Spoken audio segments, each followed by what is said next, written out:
लिखा है जब जनकपुरी की बात सुनी कि मिथिला नगरी चलना, तो बड़ा भगवान बड़े प्रसन्न हुए।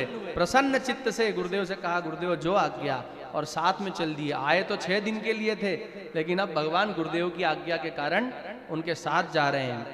आगे गए विश्वामित्र जी के आश्रम से थोड़ी दूर पर ही एक ऐसा वन है जहां पर सारे वृक्ष में पतझड़ लगा हुआ है, हरे भरे पत्ते नहीं है, बिल्कुल सूखा जंगल है, ना कोई पशु है वहां, ना कोई पक्षी है, बिल्कुल निर्जन वन, कोई भी नहीं है वहां जीव जंतु।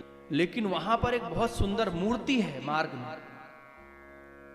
अब विश्वामित्र जी को तो उस मार्ग का ज्ञान था, अब मूर्ति की तरफ दृष्टि किसकी पड़ना चाहिए?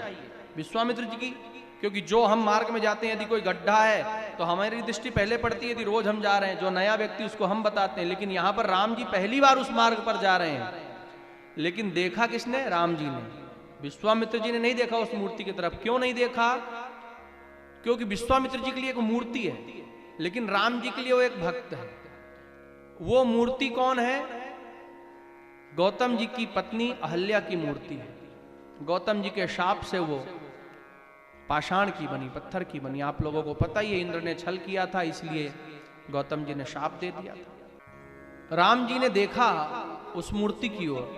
गोस्वामी जी स्पष्ट लिखते हैं, पूछा मुनि शिला प्रभु देखी, सकल कथा मुनि कहा अभिषेकी।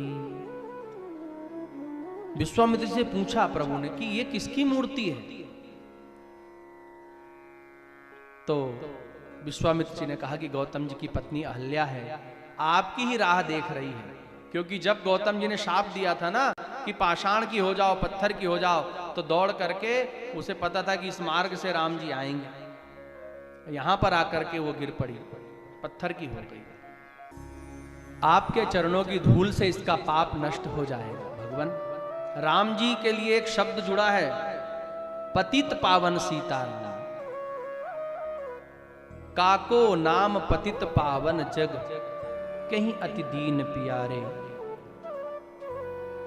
जाऊं कहां तजी चरण तुम्हारे। गोस्वामी तुलसीदास जी कहते हैं, राम जी कहते हैं मेरे पीछे ही लगा रहता है, तो गोस्वामी जी कहते हैं कि काको नाम पतित पावन जग, कहीं अति दीन प्यारे। भगवान पतित पावन तो केवल आपका नाम है।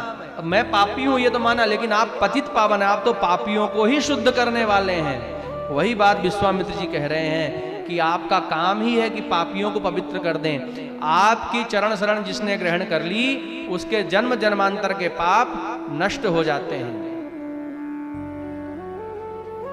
तो भगवान ने अपना चरण उठा। अच्छा, भगवान बड़े संकोच में, क्योंकि मर्यादा पुरुषोत्तम में क्षत्रिय कुल में जन्म हुआ है, तो भगवान ने सोचा ये तो ब्राह्मणी है, ऋषि पत्नी, में इनके मस्तक पर अपना पैर कैसे रखूं?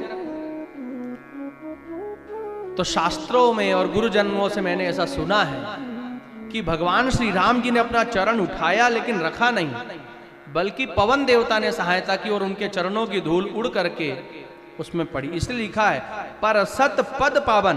पैर रखने जा ही रहे थे, उसी समय शोक न सावन प्रगट भई तप पुंज सही।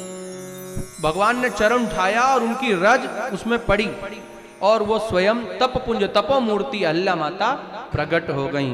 बार बार भगवान श्री राम जी की स्तुति करके अपने आप को धन्य करते हुए भगवान श्री राम जी की आज्ञा प्राप्त करके अपने पति लोक को चली गई मां अहल्या।